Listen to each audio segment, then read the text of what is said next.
अस्सलाम वालेकुम to sports for world T20 special presented by Coke. क्या दिन है आज का, है ना। सुबह से जब से हम सब उठे हैं, जब से खुशखबरियां मिलती जा रही हैं। सबसे पहले तो खुशखबरी ये मिली जिसने सबको चौंका दिया। Nobody was expecting it, but Netherlands ने आज साउथ अफ्रीका को शिकस्त दी। वहां से पाकिस्तान के लिए सेमीफाइनल में एंट्री का दरवाजा खोला। उसके बाद पाकिस्तान का मैच था बांग्लादेश से। पाकिस्तान ने बांग्लादेश को 5 विकेटों से शिकस्त दी। इनफैक्ट 11 बॉल्स रिमेनिंग भी थी जब पाकिस्तान ने हदफ को चेस किया और इस तरह पाकिस्तान ने सेमीफाइनल का टिकट कटाया। इस वक्त सुपर 12 स्टेजेस का आखिरी मैच खेला जा रहा है भारत और जिम्बाब्वे के दरमियान। जो भी ये मैच जीतेगी वो पाकिस्तान के ग्रुप में टॉप पर आ जाएगी। इंडियन टीम अगर ये मैच जीतेगी तो वो पाकिस्तान ग्रुप में टॉप पर आ जाएगी। यानी कि इंडियन टीम का कभी इम्कान लग रहा है कि वो इंग्लैंड से खेलेंगे और पाकिस्तान का इम्कान नजर आ रहा है कि वो न्यूजीलैंड से खेलेंगे, क्योंकि न्यूजीलैंड पूल ए में टॉप पर है। तो ये थी अब तक की कैलकुलेशंस। इस वक्त जो मैच चल रहा है उसकी डिटेल्स क्या है। पाकिस्तान ने जब आज सुबह बांग्लादेश के खिलाफ मैच खेला उसमें क्या डिटेल्स रही, इस पर आगे चल के बात करेंगे। अपने एक्सपर्ट पैनल को आपसे इंट्रोड्यूस करा देते हैं। हमारे सारे एक्सपर्ट पैनल की मौजूद है पाकिस्तान के साबिक कप्तान और टेस्ट क्रिकेटर मोइन खान ने ज्वाइन किया हुआ है। Sir thank you so much for joining अस।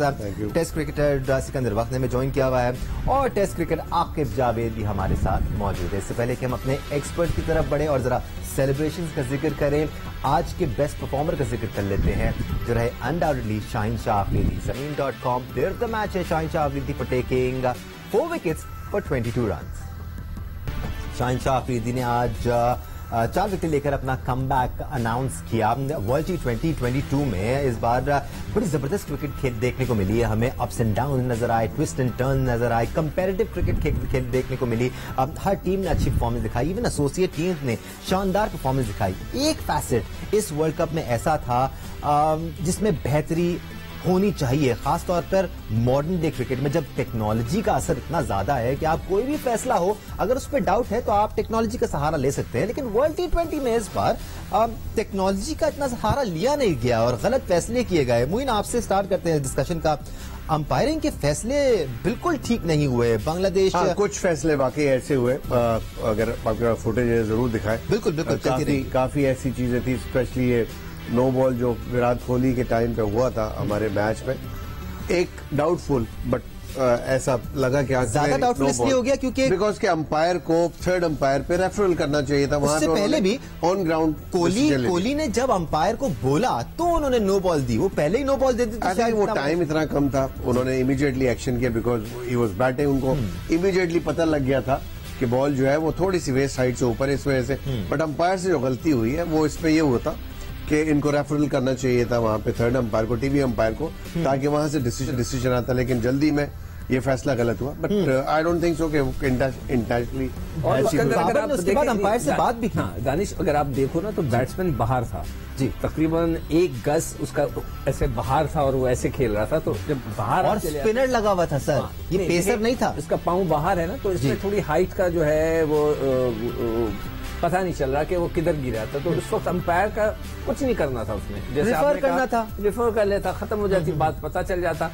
और इसलिए वो कंफ्यूजन पैदा हो गई सारा कुछ। और वो जो रन भागे वो सही थे, वो बॉल जब तक हाथ में डेड नहीं होती, मगर शायद हमारे प्लेयरों को इतना उसका आइडिया नहीं था। बिल्कुल आकिब भाई, हम समझते हैं कि इंसाफ होना चाहिए। जो भी काम करें आप, अगर आप एनालिसिस दे रहे हैं तो उसमें भी इंसाफ होना चाहिए। अगर आप क्रिकेट खेलते हैं तो उसमें इंसाफ होना चाहिए। अगर आप कोचिंग करते हैं तो आप अपनी काम के साथ इंसाफ करें। शकीब अल हसन ने भी काफी ज्यादा अंपायर्स के साथ बहस मुबाहिसा किया था जब वो फेक फील्डिंग का मामला हुआ था। वो साफ नजर आ रहा था फेक फील्डिंग थी, लेकिन अंपायर ने कहा मैंने देखा नहीं, उसके बावजूद उन्होंने रेफरल नहीं किया। तो ऐसे इश्यूज नजर आए हमें वर्ल्ड T20 में। जी बिल्कुल, जैसे अभी मोइना ने कहा जो फुल टॉस थी उसके ऊपर भी अंपायर को एक टेक्नोलॉजी आई किस लिए है, सही बात है, कोई किसी के साथ ज्यादती ना हो। प्लेयर को भी आपने कहा कि ऑनेस्ट होना चाहिए और कोचेस को भी होना चाहिए और सीकू भाई जैसे लोगों को भी ऑनेस्ट होना चाहिए। और सबसे जरूरी जिसका ऑनेस्ट होना है वो यार ये ना करे आकिब साहब, बड़े ऑनेस्ट ओपिनियन देते हैं।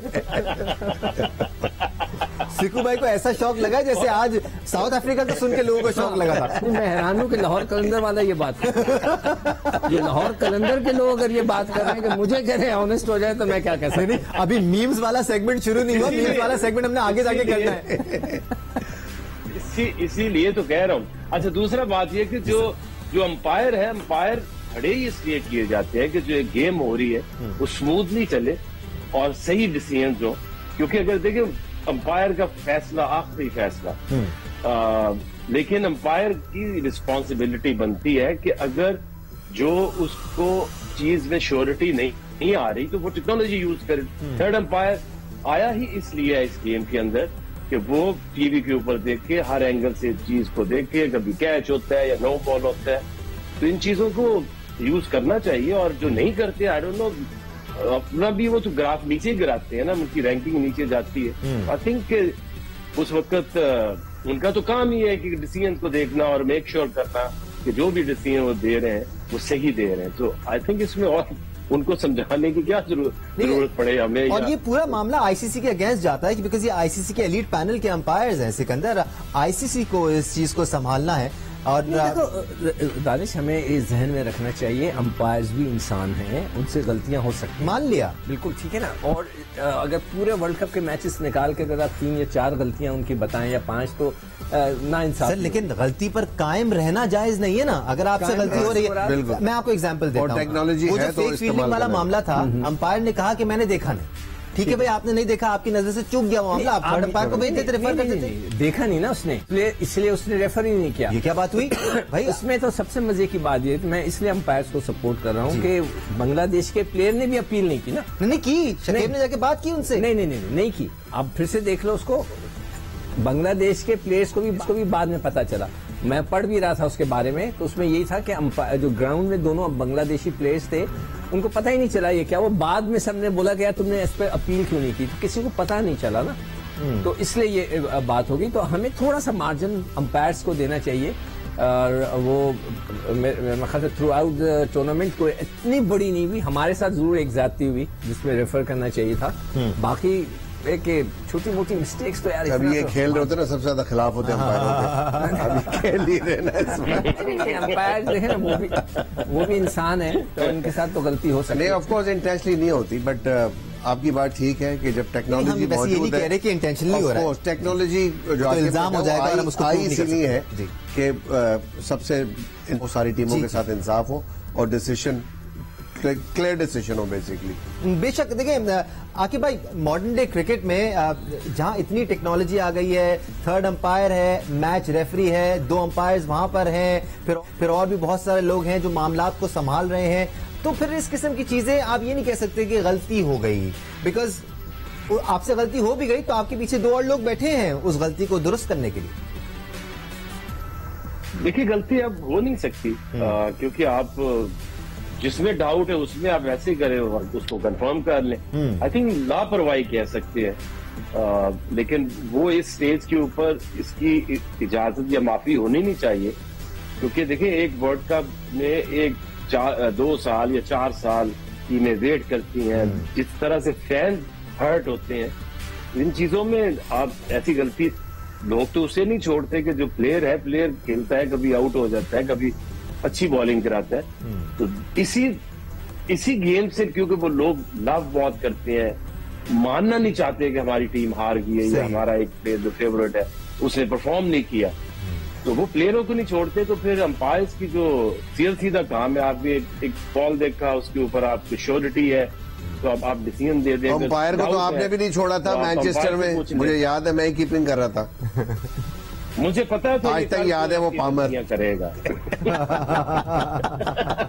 और मुझे कह रहा है कि ईमानदार हो जाओ। खासतौर पे ये जो गलती थी मोइन भाई, ये इसने मैच का पांसा पलट दिया। 5 रन से इंडिया जीता, ये 5 रन मिल जाते तो बांग्लादेश जीत जाता। आई थिंक इसका अजाला यही है कि अब इन अंपायर्स को जिन्होंने गलतियां की हैं, फिर डिमोशन होनी चाहिए। जो सिस्टम है आईसीसी का, अंपायर जैसे प्लेयर्स को फाइन होता है, 100% ये होता है, ऐसा नहीं है कि नहीं होता है, इसमें सिस्टम है और ये गलतियां रेक्टिफाई की जाती हैं और इस पे सजाएं दी जाती हैं, डिमोशंस होती हैं। ऐसा नहीं होगा। अगर हाँ अगले वर्ल्ड कप में यही अंपायर दोबारा नजर आए जिन्होंने गलतियां की हैं, या इनको ज्यादा मैचेस मिले, तो या तो इनके मैचेस कम होने चाहिए या इनको टूर्नामेंट से आउट करना चाहिए। नए जो एलीट पैनल में दाखिल होंगे या आ रहे हैं ऊपर अंपायर्स, उनको मौका मिलना चाहिए। और एम्पायर्स की क्वालिफिकेशंस ऑब्वियसली बहुत मायने रखती हैं, वो होती भी हैं। बड़े अच्छे अच्छे एम्पायर दुनिया के क्रिकेट में इस वक्त हैं। ऐसा नहीं है कि हर टूर्नामेंट में हर मैच में गलत फैसले हो रहे हो, लेकिन इस वर्ल्ड T20 में जो क्वेश्चनेबल फैसले थे उन पर हमने बात किया। मेरे ख्याल से जनरल आगे बढ़ जाते हैं, पाकिस्तान टीम की आज की परफॉर्मेंस पर आ जाते हैं। सबसे पहले शाहीन शाह अफरीदी की अगर इस घंटे में हम बात ना करें तो सही बात नहीं होगी, बिकॉज शाहीन शाह अफरीदी आज कम बैक करते हुए नजर आए। हो सकता है नए लोग अब हमें ज्वाइन कर रहे हो जो सुबह से हमें नहीं देख पाए, तो सिकंदर आपसे स्टार्ट करते हैं। शाहीन शाह अफरीदी आज बड़े अच्छे रूप में नजर आए, इससे पहले वो अपने ऑप्टिमम लेवल पर नजर नहीं आ रहे थे। आज आपको लगता है हमें पुराना वाला शाहीन शाह? देखो, मैं ये बात सुबह भी किया था, जिस तरह कि आपने कहा कि अब नए हमारी व्यूअरशिप शुरू हो गई है, नए लोग अभी सो के उठे।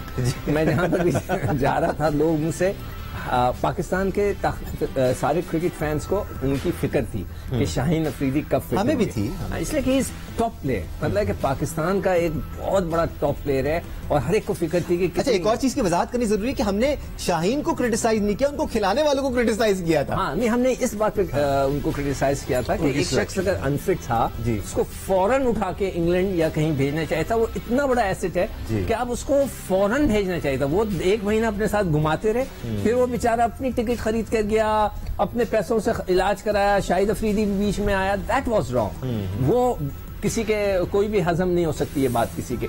तो मैंने उन सबसे ये बोला कि देखें, अभी जो उसने 3 आउट किए थे पिछले मैच में, वो उसने आके एवरेज बॉलर की तरह आउट किए। हम उनसे बेहतर एक्सपेक्ट करते हैं, उनका गेंद पढ़ के बाहर निकले जिस तरह निकलता है। और आज उनका पहला ओवर आप देखें, 4 बॉलें उनको। एक अपडेट भी दे देते हैं, सुपर 12 का आखिरी मैच यहाँ पर खेला जा रहा था भारत और जिम्बाब्वे के दरमियान। भारत ने मुकम्मल तरह से जिम्बाब्वे को आउट क्लास किया और 71 रन से ये मैच भारत ने जीत लिया। ओवरऑल भारत की एक बार फिर बहुत ही कॉन्फिडेंट परफॉर्मेंस नजर आई है। उनका बैटिंग डिपार्टमेंट तो चलता ही है, आज भी चला। उनके बॉलर्स को बड़ा जबरदस्त सीम मूवमेंट मिल रहा है। आगे चल के बात करेंगे कि भारत का बॉलिंग डिपार्टमेंट कितना इंप्रूव हुआ है ओवर द इयर्स। बट आखिर हम शाहीन शाह अफरीदी की बात कर रहे हैं। 3 विकेटें तो उन्होंने पिछले मैच में भी ली थी, लेकिन इस बार जो उनकी 4 विकेटें हैं वो ज्यादा वैल्यूएबल इसलिए थी बिकॉज आज शाहीन शाह अफरीदी अपने पुराने वाले रूप में नजर आए। डेफिनेटली अभी शाहीन ने खुद भी कहा है कि जब आप इंजरी से आते हैं तो थोड़ा टाइम लगता है, क्योंकि देखिए इसमें बेस्ट जज जो है वो आप खुद बॉलर खुद है कि वो फील क्या करते हैं। और ये जो नी की इंजरी है, इसमें प्रॉब्लम ये है कि आप थोड़ा सा गैस वर्क में रहते हैं कि कितना जोर लगाऊं, कितना उसके ऊपर वजन डालूं। तो शुरू में थोड़ा रिलक्टेंट रहे, लेकिन जब आपने 1 मैच खेल लिया, 2 के 3 खेल लिए, तो अब चौथे मैच में उन्होंने थोड़ा सा पुश किया था, जिसमें उनको 3 विकेटें भी मिली। और आज क्योंकि एक डिसाइडर था, तो उसमें तो फिर बंदे के पास ऑप्शन नहीं होती कि मैंने अपने आप को वर्ल्ड कप के बाद भी बचाना क्या है, तो आज ही मैं सारा जोर लगाऊं। आज उन्होंने पूरा जोर लगाया है, और जब आप पूरा जोर लगाते हैं, पूरी रिस्क मारते हैं, तो फिर आपको वो स्विंग मिलती है। और जब आपको यॉर्कर लगना शुरू होते हैं और रिवर्स स्विंग के साथ यॉर्कर मारना, मतलब यह है कि आप अपना 100% जब जोर लगाते हैं तो फिर जाके रिवर्स स्विंग जो वो होती है। तो आज गुड टू सी कि वो वापस आए हैं, और इसी जो रिवर्स स्विंग से, जैसे वो बड़ी अच्छी पोजीशन में थे बांग्लादेश की टीम, लेकिन जिस तरह से एंड में रिवर्स स्विंग से पाकिस्तान ने मैच में वापस आए और 128 तक उनको रोका। अगर इस तरह की bowling, outstanding bowling reverse swing के साथ ना होती, तो बहुत कम ऐसी टीमें हैं कि जो ये कम से कम इन्होंने 30 रन जो है वो पाकिस्तान के लिए बचाए हैं, जिससे कि बहुत आसानी हो गई मैच जीतने में। मुझे डिस्कशन को थोड़ा सा और आगे बढ़ाते हैं। शाहीन की बात करते हुए, पाकिस्तान की इस टीम में शाहीन के लिए जो सपोर्ट है उस पर बात करनी बड़ी जरूरी है। जबरदस्त सपोर्ट है शाहीन शाह अफरीदी के लिए। पिछले 3 मैचेस में शाहीन शाह अफरीदी उस कलर में नजर नहीं आ रहे थे, तो उस रोल को निभाते हुए हमें हारिस रऊफ नजर आए, मोहम्मद वसीम नजर आए। So this is a very big positive. Of course, जब देखिए टीम गेम है, टीम में एक दूसरे की पार्टनरशिप होती है। सही बात। जिस तरह बैटिंग में पार्टनरशिप होती है, इसी तरह बॉलर्स में भी पार्टनरशिप, एक प्रेशर क्रिएट करता है, दूसरे को चार्ज करने जाते हैं तो वो विकेट लेके सर, ये वही बात है कि हम कह रहे थे नसीम को विकेट नहीं मिल रही है, लेकिन चूंकि वो प्रेशर क्रिएट कर रहा है। बिल्कुल इसी तरह शाहीन ने आज विकेट ली और रिदम में भी नजर आया। शाहीन को सपोर्ट मिलने का बेसिकली जो मकसद है वो सबको पता है, बिकॉज कि उसने जो स्टैंडर्ड्स बनाए हुए अपने, इसी वजह से हमने उसको सिलेक्ट किया शायद कि हम इसके नाम से एक इम्पैक्ट तो होता है ना एक बड़े प्लेयर का। अनफॉर्चुनेटली शुरू के मैचेस में वो रिदम नजर नहीं आया। हमने क्रिटिसाइज किया, इसी बात पे क्रिटिसाइज किया कि अगर रिदम में नहीं था तो उसको पहले मैच प्रैक्टिस देनी चाहिए थी, कुछ चंद मैचेस देने चाहिए थे, फिर टीम में लेके आना चाहिए था।